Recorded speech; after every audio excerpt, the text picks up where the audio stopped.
Nyanyua mkono wako juu. Mungu, saa imefika. Tulikuwa tunaisubiri sana. Mimi kama mimi sina kitu cha kuwapa, lakini unapokuwa ndani yangu ninacho kitu cha kuwapa toka mikononi mwako. Unaponiruhusu kusimama mbele ya watoto wako, maana yake kuna kitu umeandaa. Mungu, ninaomba thibitisha neno hili ndani ya watoto wako.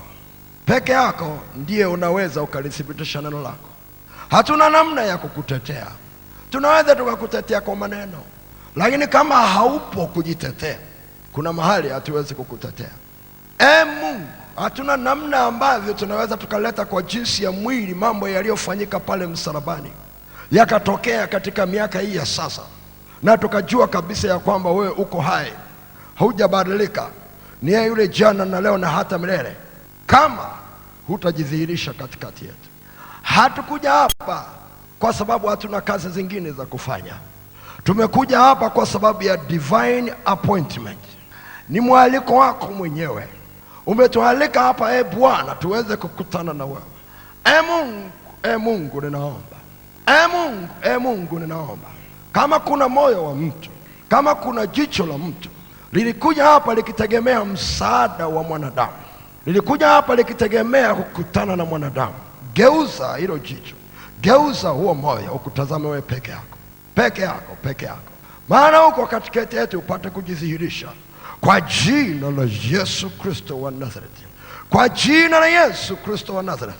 Sante kwa uaminifu wako, sante kwa Roho wako Mtakatifu uliyemtuma katikati yetu. Mungu, tungekuwa wapi pasipo yeye? Tungefanyaje kazi yako pasipo yeye? Tungeelewaje Biblia pasipo yeye? Tungefundishaje pasipo yeye? Ni ngumu. Asante kwa neema hii ya kumjua na kutembea na Roho Mtakatifu. Ni neema iliyoje, Mungu, katika jina la Yesu. Siku nyingine tena hii leo Bwana, tujalie neema hii ya kutembea na Roho Mtakatifu kwa namna ambavyo unataka, Bwana, katika jina la Yesu Kristo wa Nazareti. Sifa na heshima ni zako peke yako, maana si kwa uweza wala kwa nguvu wala kwa hekima wala kwa ujanja wa kibinadamu haya mambo yanafanyika, lakini peke yako Bwana unatenda kazi ndani yetu, katika jina la Yesu Kristo wa Nazareti. Kila mwenye pumzi aseme amen. Mwambie jirani yako, leo ni special day. Kama nilivyokuambia mwanzoni, nitakufundisha kitu kingine na nilikuwa nacho tayari, lakini nilipofika kwenye muda wa saa 8 moyo wangu ulianza kuhangaika ndani yangu. Nilipokuwa ninawasiliana na Mungu katika roho, akanibadilishia kitu cha kufundisha ili kujibu mahitaji ya watu wengi yaliyoko hapa na kuwasaidia wasogea hatua katika ile somo. Maana somo tunalopita nalo ni lile namna ya kupata uhuru wa kifedha, financial freedom kibiblia. Ainiambia anateremsha roho ya maombi iliyoambatana na hekima kwa ajili ya kukusaidia kujua namna ya kuomba ikupasavyo unapokuwa na mahitaji ya fedha. Kama kuna ajenda, kama kuna barua, kama kuna maombi yaliyo mengi kwenye meza ya Mungu, ni maombi ya pesa. Sio maombi ya wagonjwa, lakini maombi ya pesa. Ya wagonjwa yako, lakini hayafikii mahitaji ya pesa. Ya watu kutaka waokoke yako, lakini hayafikii mahitaji ya pesa. Mengi sana. Lakini si watu wengi sana wanajua namna ya kuomba wanapokuwa na mahitaji ya pesa, alafu wanashangaa kwa nini hayajajibiwa. Mimi sijui kama unakumbuka wanafunzi wa Yesu walipomtazama Yesu akisali, alafu wakasema tufundishe na sisi kusali kama vile Yohana alivyowafundisha wanafunzi wake.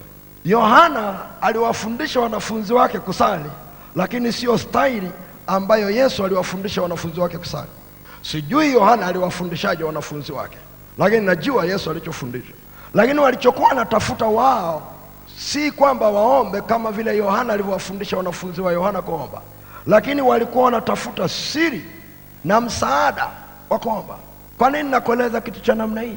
Kuna watu wengi sana wanaomba, lakini hawajawahi kumwomba Mungu awafundishe kuomba. Wengi sana wanaomba, lakini hawajawahi kukaa chini kumwambia Mungu, nifundishe kuomba. Maombi ambayo utasikia, maombi ambayo utajibu. Wachache sana. Wakishindwa kupokea, wanaanza kumuuliza Mungu, kwa nini hukujibu? Wengine wanakata tamaa. Tumeona watu wengine wanaona kama vile ahadi za Mungu si kweli. Wengine wanaacha na wokovu kwa sababu tu maombi yao hayajajibiwa. wengine labda yamechelewa kuja, na hawajajua ya kwamba mwanzoni walipokuwa wanaomba, waliomba kama vile walivyoona wanafunzi wa Yohana wakiomba. Lakini Mungu atakavyokufundisha wewe kuomba ni tofauti na atakavyomfundisha yule. Oh, haleluya. Na mimi nataka nikupe baadhi ya mambo machache ambayo yataweka changamoto ndani yako kufuatilia hili jambo kwa undani zaidi, ili Mungu atakapokuwa anasema kwenye eneo lako uelewe ni kitu gani anasema, na Roho Mtakatifu atakapokuwa anakuongoza utakuwa unajua kitu cha kufanya. Nia yangu sio ukopi ninavyoomba, kwa sababu Mungu hataki maombi ambayo ni kopi. Mungu anataka maombi ambayo ni original.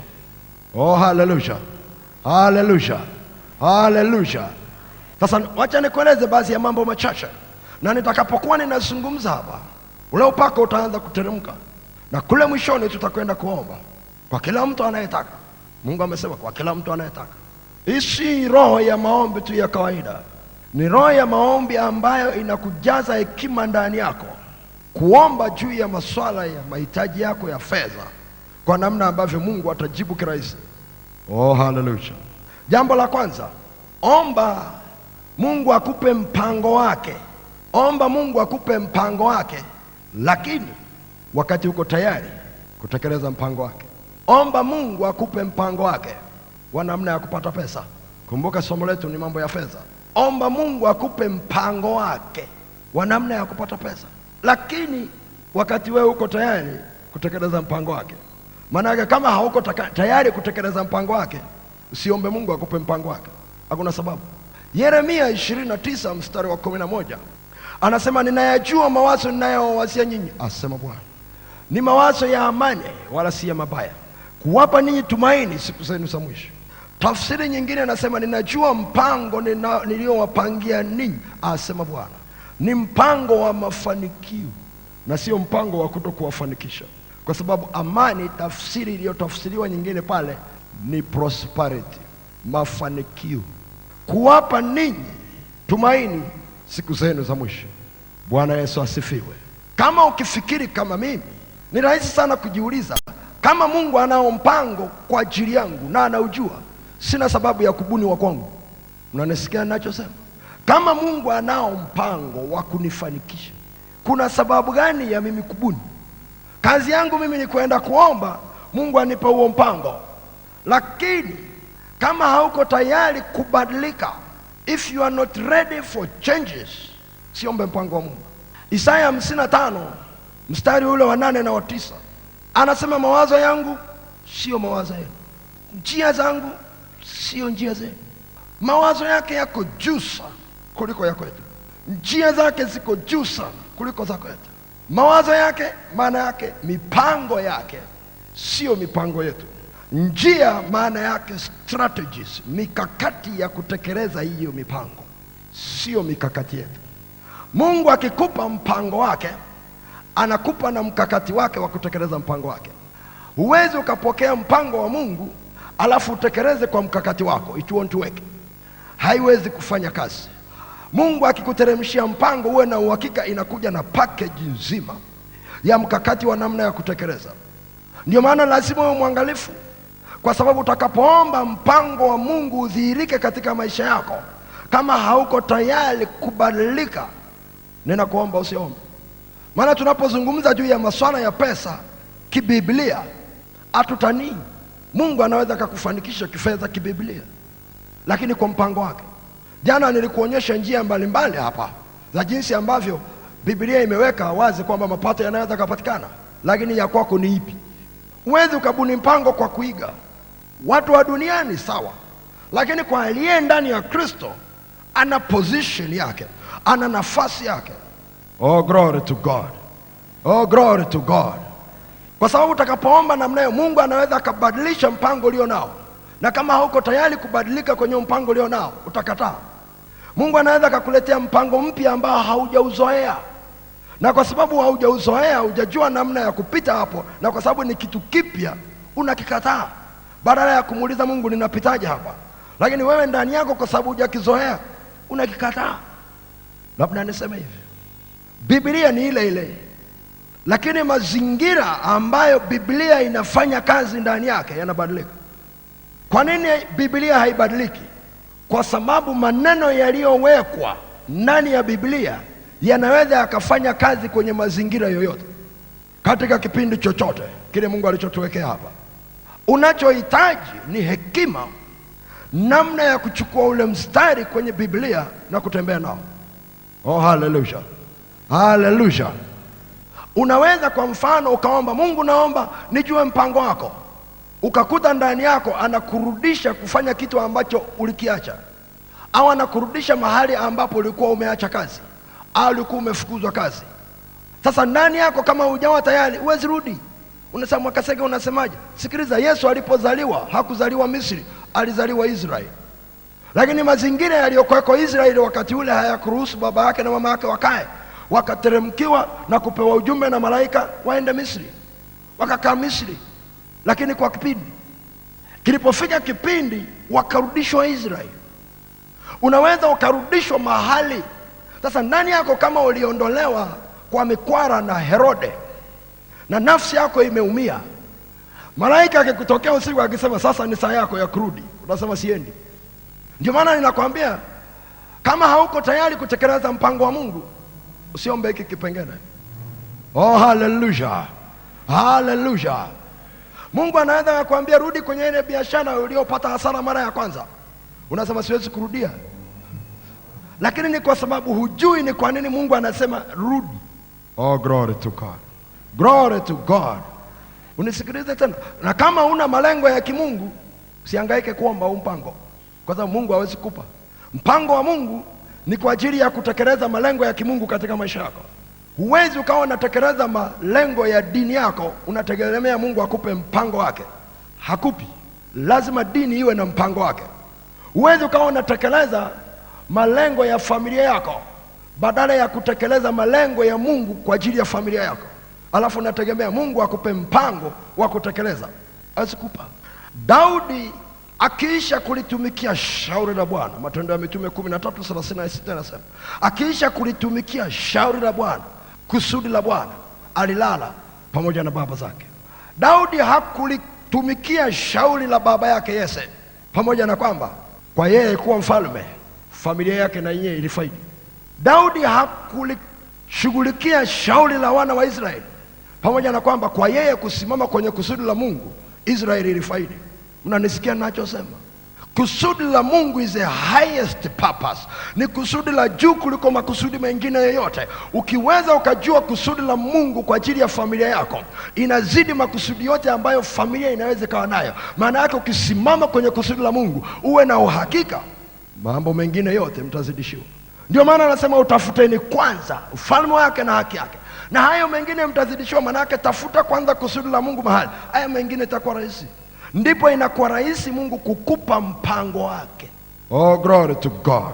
Jambo la pili, omba neno lake au neno la Mungu likae kwa wingi ndani yako katika hekima yote. Sema katika hekima yote. Kwa kwenye Wakolosai 3:16 anasema neno la Kristo na lijae kwa wingi mioyoni mwenu katika hekima yote. Unajua lile neno katika hekima yote maana yake kwa namna utalitumia likusaidie. Haleluya. Sasa Yohana 15:7 Yesu alisema, nyinyi mkikaa ndani yangu na maneno yangu yakikaa ndani yenu, ombeni mtakalo lolote nanyi mtatendewa. Mnakumbuka yale maneno? Kama huna neno la kutosha ndani yako, unaombaje? Anasema neno la Kristo na lijae kwa wingi ndani ya mioyo yenu katika hekima yote. Sio tu lijae. Watu wanajaza maandiko sawa, lakini sio katika hekima yote. Kama anasema katika hekima yote, maana yake kuna hekima kidogo, kuna hekima inayopungua. Ndio maana Yakobo anasema mtu amepungukiwa na hekima na aombe. Maana yake unakuwa na neno, lakini huna namna ya kujua namna ya kulitumia likusaidie. Oh, glory to God. Yesu anasema ninyi mkikaa ndani yangu, maana yake ninyi mkiokoka na maneno yangu yakikaa ndani yenu, ombeni. Ukiwa umeokoka na neno lake likiwa ndani yako katika hekima yote, kuomba is so natural. Ni kitu cha kawaida, kama vile unavyoongea na mwenzako, na lolote utakaloomba utatendewa. Jana wale waliokuwepo nilikuwa nawaeleza jinsi ambavyo Mungu alitufundisha, na tukatumia ule mstari ile Marko 10 mstari wa 29 na 31 na 30, anapozungumza anasema, hakuna mtu ambaye ameacha vyote kwa ajili yangu na kwa ajili ya Injili ambaye hatapewa wakati huu sasa mara 100. Wengi wanasoma huo mstari, lakini kwa nini hawajawahi kutumia kupigia mahesabu wanapokwenda nayo kwenye maombi? Wanao, sawa, lakini sio katika hekima yote. Unaweza ukautumia sehemu fulani, maana yake hekima fulani, lakini sio hekima yote. Sasa hapa tunazungumza juu ya kutumia hii mistari kifedha. Kila neno la Mungu lenye pumzi ya Mungu lafaa. Hebu sema lafaa. Kama linaweza likaokoa, linaweza likakupa pesa. Kama linaweza likamleta Yesu ndani ya moyo wako, linaweza likaleta pesa mfukoni. Oh haleluya, oh haleluya, haleluya. Biblia inasema mwenye haki wangu ataishi kwa imani. Ataishi kwa kuwa na uhakika ya mambo yatarajiwayo na ni bayana yasiyoonekana, kwa sababu lile neno limetokana na kitu Mungu alichosema. Oh glory to God, glory to God. Maana una mistari mingapi ndani ya Biblia ambayo inaweza ikakusaidia unapoenda kuomba? Una mahitaji ya pesa, sawa, unaombaje? Sasa kama una mistari ya kutosha, Roho Mtakatifu anapokuletea maagizo sasa ya namna ya kuunganisha wewe kitu unachofanya na kile Mungu anachofanya ili akufanikishe, kwa sababu una maandiko huwezi kuelewa. Inawezekana unayo, lakini si katika hekima yote. Maana wengine wakisikia sasa, Mungu aliniambia mbegu iko wapi, hakusema kwa sauti kama unavyonisikia, alisema huku moyoni.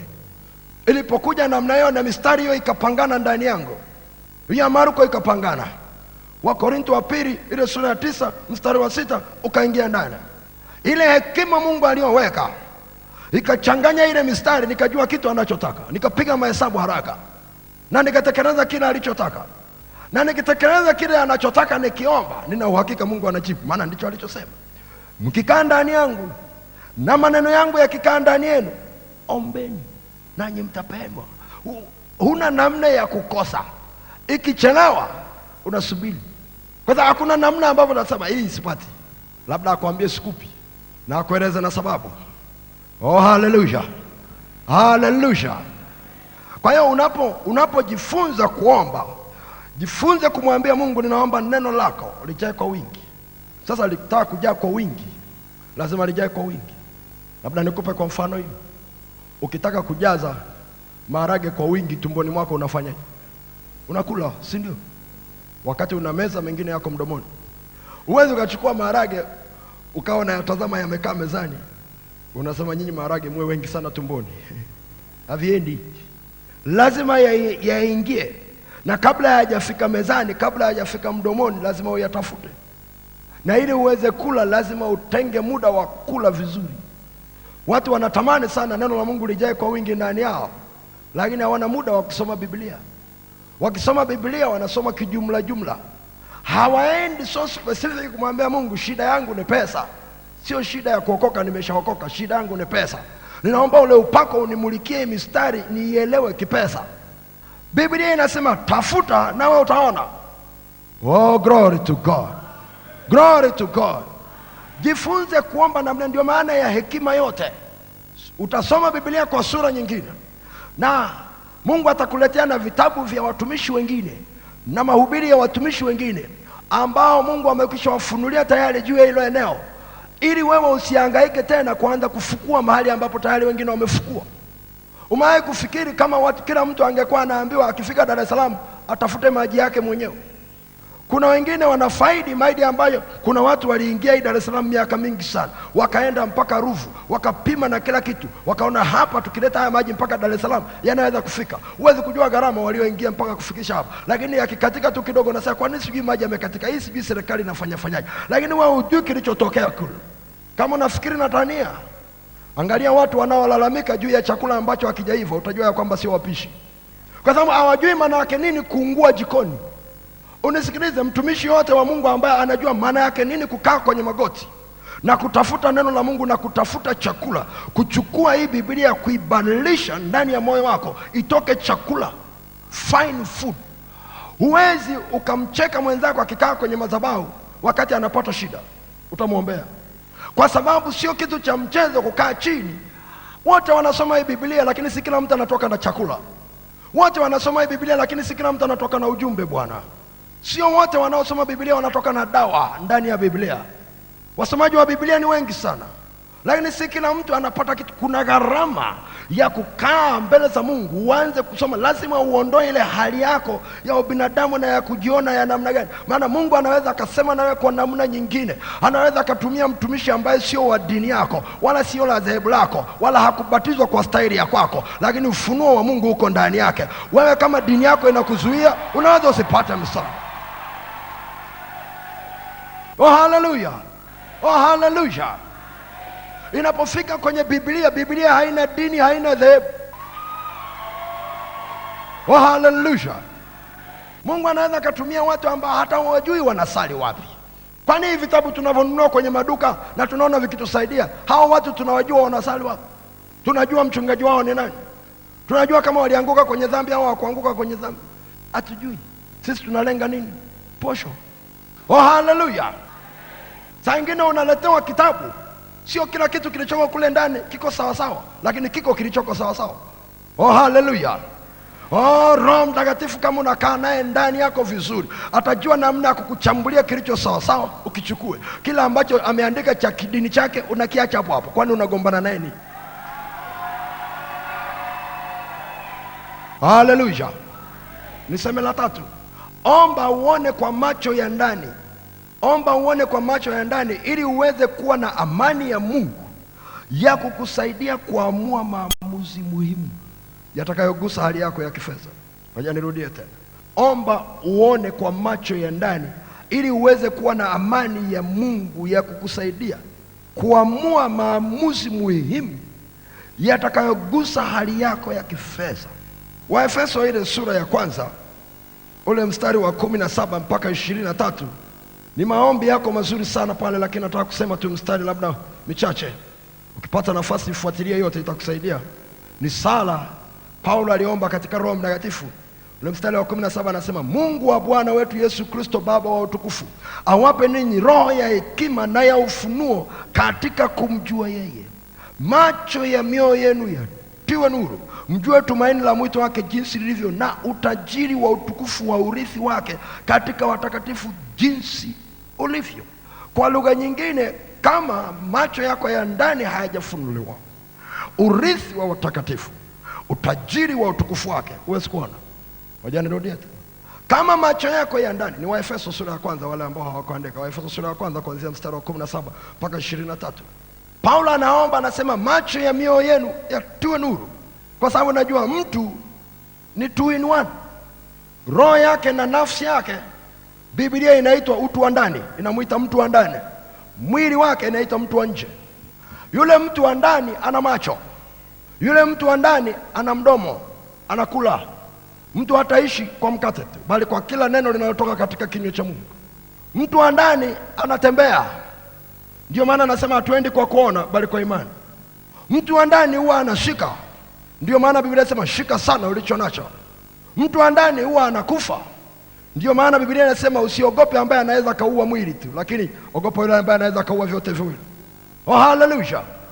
Sasa watu wengi sana wanafikiri wakiwa ndani ya Kristo mafanikio yao ya kifedha wanaweza yakawaona kwa nje kama vile watu wengine wanavyoona. Ndio maana wewe unajaribu kuangalia, huwezi kuona. Biblia imetupa nafasi ya kuona kwa jinsi ya ndani. Oh glory to God. Maana tunapoona kwa macho ya ndani tunaona tofauti na wengine wanavyoona, na tunaona vitu vingine ambavyo wengine hawajaona. Tutaona hatari mahali ambapo hawajaona hatari. Tutaona baraka mahali ambapo kila mtu anasema hakuna baraka. Tutaona njia mahali ambapo kila mtu anasema hakuna njia. Tutasema hapa hakuna njia, Mungu amepanga njia nyingine, wakati kila mtu anasema tupita hapa. Na Waefeso 3 mstari wa 15 anasema na amani. Ngoja tusome ule mstari. Wakolosai 3:15 anasema hivi, na amani ya Kristo iamue mioyoni mwenu, ndio mlioitiwa katika mwili mmoja, tena iweni watu wa shukrani. Anasema na amani ya Kristo iamue, sio wewe uamue. Unanisikia ninachosema? Mwa kujiuliza kwa nini watu wengi sana wanakwama kwenye miradi yao, wanakuta wameingia mahali pesa zimepotea, wamefanya biashara na mtu fulani amewadhulumu, alafu wanabaki kushangaa, lakini mbona niliomba? Sawa, uliomba, lakini uliombaje? Kwa sababu kama uliomba kama ninavyokufundisha, Kuna kitu ambacho Mungu angekufanyia, maana Biblia inasema amani ya Kristo iamue, sio wewe uamue. Maana yake lazima usubiri kwanza amani ya Kristo iamue jambo ndani yako, alafu wewe ifuate amani. Maana yake kama mtu anakuja na business yake, anakuja na shughuli zake, anakuja na wazo lake, ndani yako unasikia kukosa amani, maana yake Roho Mtakatifu anakuambia stop. Ni taa nyekundu kwenye trafiki. Hakwambii rudi nyuma, lakini anakuambia stop, ili ukae chini uombe, umuulize Mungu kuna shida gani. Saa ingine kuna kitu kingine kinapita mbele, ili usubiri kwanza. Saa ingine njia unayokwenda sio sawa sawa. Saa ingine huyo mtu anayekuja ana hila ambazo wewe hujui. Ndio maana inapofika mahali pa namna hiyo, wanaume ambao wanawake zao waliookoka wanahitaji kujifunza hili. Wakina mama wamepewa antena ndefu za kuona hatari kuliko sisi, kwa sababu wao wamepewa kulinda. Sisi tumepewa macho ya kuona mahali pa kupita, lakini sio kuona hatari. Wao wamepewa kuona hatari baada ya sisi kuona mahali pa kupita. Na sasa Mwakasege maana yake nini? Ndio maana mwanamke akiwa na mwanaume ambaye haoni mbele kinamsumbua sana. Kwa nini? Kwa sababu ndio kichwa, ndio macho yake. Anategemea yeye ndio awe kiongozi mbele yake kusema tufanye hiki, tufanye hiki, tufanye hiki. Lakini nakwambia amezubaa, amekaa hapo. Mama ndio afikirie watoto watasomaje, mama ndio afikirie nyumba italipiwaje, mama ndio afikirie hiki, mama ndio afikirie. Yeye yuko tu. Ile vita anayopata yule mama sio rahisi kumweleza mtu. Kinachomsaidia tu ni kwa sababu Yesu yuko pamoja naye.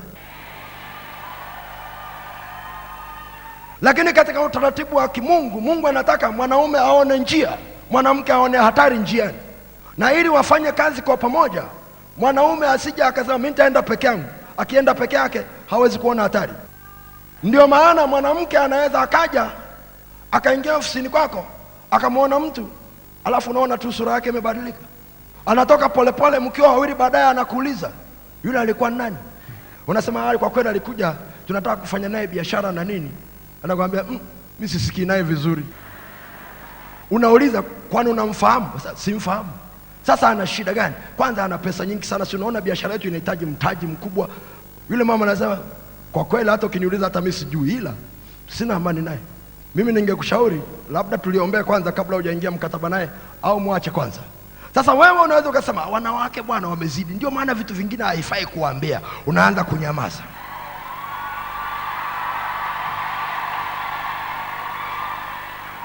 Mnaingia kwenye hiyo deal kimya kimya, alafu hiyo pesa yako yote inalala. Ujasiri wa kuja kumwambia mke wako kwamba aisee niliendelea kimya kimya, pesa imeishia, unapotea. Maana atakwambia si nilikwambia. Lakini wanaume wengi sana wamefirisika kwa sababu hawakujua wake zao ni asset za namna gani. Okay, inawezekana hujaoa au hujaolewa, lakini amani ya Kristo kila mtu anapewa aliye na Kristo. Na ndio maana Yesu anasema usijisumbue kwa neno lolote. Nia yake ni kwamba kila haja ya moyo wako ijulikane na Mungu, pamoja na haja ya pesa yako. Na amani ya Mungu ipitayo fahamu zote itahifadhi moyo wako, itahifadhi nia yako, itahifadhi makusudi yako, itahifadhi mpango wa Mungu ndani yako. Lakini kinachotunza ni amani. Biblia inazungumza jinsi ambavyo tumeitiwa katika mwito wa mwili mmoja, lakini katika kifungo cha amani. Amani ni kifungo cha ndoa. Kwa namna ambavyo amani ikiwepo, umoja hauwezi kukatika. Amani ikiondoka, umoja unakatika. Biblia inasema ni kifungo. Kifungo maana yake nini? Maana yake kinafunga mahali. Kama akiwezi kufunga, maana yake kuna shida. Ili kama mnataka kwenda pamoja, lazima kila mmoja awe na amani, ili sasa ile shati ikutane sawa sawa, na kile kifungo ndio kinafunga. Oh, hallelujah. Oh, glory to God. Kama unafikiri Natania, waulize wana wa Israeli. Hesabu sura ya 13 na ya 14, kasome ile habari. Ni ajabu sana, wapelelezi 12 wametumwa kwenda kupeleleza. Wako jangwani, wakapeleleza Kanaani. Fedha yao ilikuwa kule. Huku jangwani walikuwa wanapewa ya msaada, ya kwao iko kule. Wale wapelelezi waliporudi, habari walioleta wanajua. Wale 10 wanasema hatuwezi kwenda kule, kuna majitu makubwa sana. Kwa kweli kuonekana kwetu sisi ni kama mapanzi tu. Na ndivyo tulivyojiona na sisi. Hiyo ilikuwa ni picha ya macho yao ya ndani. Wakina Joshua na Caleb, maana ukasoma ile habari, ukianza ile sura ya 14, unaona jinsi ambavyo ule ugonjwa na ile hali iliwaambukiza kundi zima la wale watu, wakasema turudi Misri. Yoshua na Kalebu wakasema hakuna bwana. Ni kweli walichoona kwa jinsi ya nje ni sawa sawa, na sisi tumeona hicho hicho. Kama ni nchi nzuri, na sisi tumeona. Kama ni mizabibu, na sisi tumeona. Lakini kwa jinsi ya macho ya ndani tumeona tofauti. Sisi tumeona uvuli uliokuwa juu ya wale wanaoita majitu umeondolewa. Sisi tumeona ya kwamba Mungu aliyetuahidi hii nchi atatupa. Sisi tumeona Bwana, pamoja na hayo majitu tutaenda. Sisi tumeona ya kwamba hayo majitu sio kipingamizi, bali ni chakula kwetu. Yasipokuwepo hatuwezi kula. Maana yake nini? Ninachokuambia ni kwamba omba Mungu afungue macho yako ya ndani. Any problem is a business opportunity. Tatizo lolote kuna mtu anaweza akapata posho yake hapo, akiweza kulitatua. Sasa kama Mungu amekujaza hekima, wakati wale watu wanakimbia yale majitu, wao wanasema ndio chakula chenyewe. Lakini lazima uone kwa macho ya ndani. Wakina Yoshua na Kalebu hawakuona kwa macho ya nje, waliona kwa macho ya ndani. Lazima ujifunze namna ya kujiombea mwenyewe, uone hayo macho, na uone kwa namna ambavyo Mungu anataka uone. Maana yake akufungulie macho kuona opportunities, kuona fursa za kukusaidia kuongeza pesa yako ambazo watu wengine waone, ambazo watu wengine wanazikimbia, lakini wewe ndio unaenda. Oh, hallelujah, hallelujah, hallelujah, hallelujah. Tumeona sisi vitu vikitokea katika maisha yetu. Wakisikia watu tumeenda Tanga, wakisikia watu tumeenda Kigoma, wengine wanauliza vipi? Tunawaambia kuna shida gani? Sasa bwana, lazima kule kugumu sana. Tunawaambia ni kwepesi sana, kwa sababu wameona tofauti. Na hatuzungumzi tu kwa sababu ya kuzungumza. Mahali parahisi sana kuomba, tumezunguka nchi sehemu kubwa sana. Mahali parahisi sana kuomba ni Kigoma. Inamaanisha pana open heaven, mbingu yake iko wazi. Lakini inategemea unaonaje katika ulimwengu wa roho. Mahali ambapo ni rahisi kupata ujumbe ni Kigoma. Mahali ambapo ni rahisi upate struggle ya kukaa kwenye maombi, nakwambia ni Kigoma. Usiniulize ni kwa namna gani. Hata wale watu 12 waliona tofauti. Wewe kama unaona Kigoma kuna majitu, mimi naona chakula cha Bwana. Kama kuna mahali rahisi pa kuona miujiza ni Tanga. Kama unataka kuona miujiza, ukisikia tuko Tanga njoo. Hatujai kuona kitu namna hiyo. Miujiza inafanyika kule, hatujaona sehemu nyingine. Wengine wanasema ni pagumu sana. Tulikuwa na watu 10,000 kwenye semina juzi, nusu yake sio Wakristo. Na nikawaambia kitu cha ajabu sana, nikamwambia nisikilize nyinyi ambao sio Wakristo. Wakristo wasije wakawaonea. Yesu hakuja kwa ajili yao, wala Yesu sio wa Wakristo peke yao. Maana ni rahisi sana kusema Yesu ni wa kwetu tu, ni wa kwetu. Na nikasema bwana, hata Biblia haisemi kila aminiye anaweza kumchukua Yesu akaenda naye nyumbani. Oh, haleluya. Unisikilize, Biblia sio ya Wakristo. Biblia ni ya kila mtu wa Mungu, ni manyo buku ya mwanadamu. Ndio maana hata kama mtu hajaokoka, kuna misingi fulani akifuata hapa atafanikiwa. Kuna misingi akikorofisha hata kama haijui asogei. Ukiwaambia namna hiyo, uwe na uhakika watakuja. Oh, hallelujah. Oh, glory to God. Tulikuwa mahali fulani, halafu akaja mtu ambaye sio Mkristo wala sio Mwafrika, amekaribishwa na wenzake, kaja na mke wake. Alikuja tu kwa sababu amewekewa shinikizo na wenzake waje pale. Sio Mkristo wala sio Mwafrika. Nikafundisha pale, lakini kwa kweli mawazo yake hayakuwa pale. Amekuja tu kumridhisha mwenzake aliyembana kuja.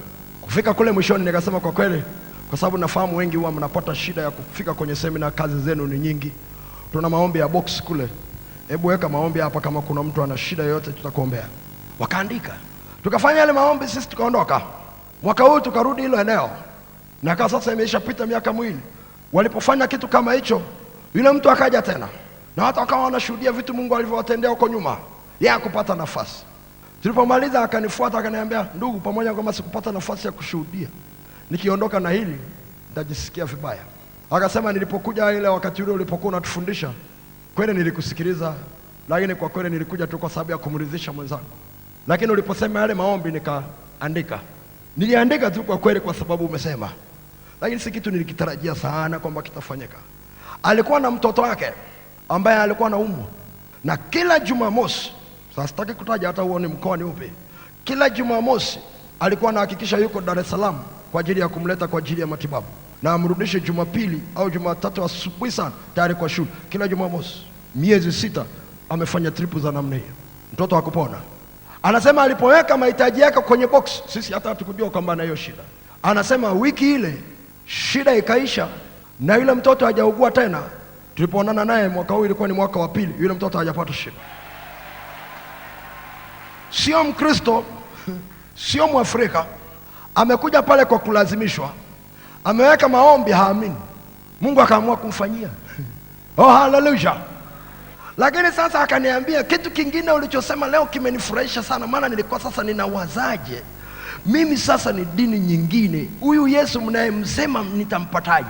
Sema lakini uliposema kumbe Yesu sio wa Kristo peke yao, hata mimi naweza nikamchukua. Anasema I say hiyo imenifungua, nimembeba leo. Oh, haleluya. Watu wengine wangepata shida, wasema sasa huyo mtu utamfuatiliaje? Ni swali zuri, lakini ukikumbuka kwamba sisi na Roho Mtakatifu ni washenga, anayeoa ni Yesu. Kuna wakati hakuruhusu uingie bedroom, anaingia bedroom na mke wake tu, asikiaye na afahamu. Hii mambo ya kusema Bwana Yesu nimeshakuletea mke, lakini kwa kweli lazima nikusindikize mpaka bedroom, anakurudishia getini. Haleluya. Maana yake Mungu ana namna ya kulea watu katika ngazi mbalimbali. Sisi tunachohitaji ni kujua anachotaka tutembee nacho. Oh, haleluya. Unaniruhusu niseme kingine?